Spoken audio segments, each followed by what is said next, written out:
ఒకప్పుడు సింహాసనం కోసం తన సొంత సోదరులనే చంపిన కఠినాత్ముడు చివరికి చీమకు కూడా హాని తలపెట్టని శాంతిదూతగా ఎలా మారాడు? అశోక చక్రవర్తి జీవితంలో జరిగిన ఆ ఒక్క సంఘటన ప్రపంచ చరిత్రనే మార్చేసింది.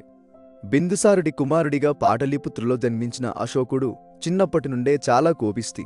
చూడటానికి వికారంగా ఉన్న బుద్ధిబలంలో యుద్ధ విద్యలో అందరికంటే ముందుండేవాడు. తండ్రికి ఇష్టం లేకపోయినా అధికారాన్ని చేజిక్కించుకున్నాడు. రాజ్యం కోసం ఎంతటి క్రూరమైన పనైనా చేసేవాడు. ఆయన శిక్షలు ఎంత భయంకరంగా ఉండేవంటే ప్రజలు ఆయనను చండాశోకుడు అని పిలిచేవారు. ఆయన పేరు వింటేనే శత్రువులు వణికిపోయేవారు. భారతదేశం దాదాపు ఆయన పాదాక్రాంతమయ్యింది. కాని కళింగ రాజ్యం మాత్రం స్వతంత్రంగా ఉంది. అది అశోకుడికి నచ్చలేదు. కళింగను జయించాలని భారీ సైన్యంతో బయలుదేరాడు. దయానది తీరంలో భయంకరమైన యుద్ధం జరిగింది. 1,00,000 మంది సైనికులు చనిపోయారు. మరో 1,50,000 మంది బందీలయ్యారు. నది నీళ్లు రక్తం రంగులోకి మారాయంటే ఆ యుద్ధం ఎంత ఘోరంగా జరిగిందో ఊహించుకోవచ్చు. యుద్ధం గెలిచాడు, కాని మనశ్శాంతిని కోల్పోయాడు. యుద్ధభూమిలో శవాల గుట్టలు, ఏడుస్తున్న స్త్రీలు, అనాథలైన పిల్లలను చూసి అశోకుడి గుండె కరిగిపోయింది. నేను ఏం సాధించాను అని రోధించాడు. ఆ పశ్చాత్తాపం ఆయనను బౌద్ధమతం వైపు నడిపించింది. ఉపగుప్తుడు అనే బౌద్ధ సన్యాసి ప్రభావంతో అశోకుడు ఆయుధాలను వదిలేశాడు. ఇకపై యుద్ధబేరి మోగదని, ధర్మబేరి మాత్రమే వినిపిస్తుందని ప్రతిజ్ఞ చేశాడు. మొదటి మార్పు తన వంటింట్లోనే మొదలైంది.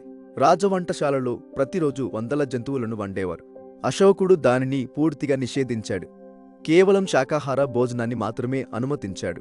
కేవలం మనుషులకే కాదు, జంతువులకు కూడా ఆసుపత్రులు కట్టించిన ప్రపంచంలోనే మొదటి రాజు అశోకుడు. వేటను నిషేధించాడు.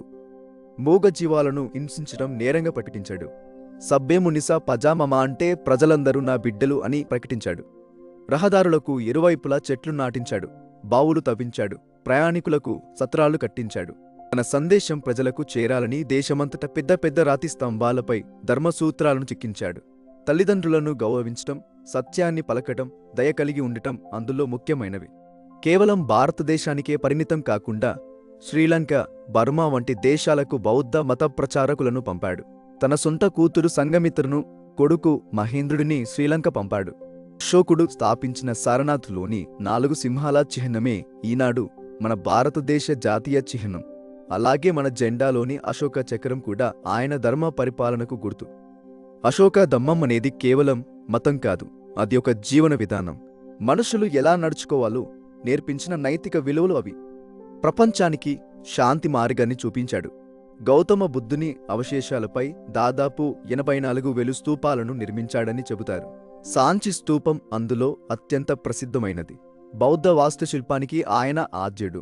ఇంతటి గొప్ప చక్రవర్తి చివరి రోజుల్లో కష్టాలను అనుభవించాడు.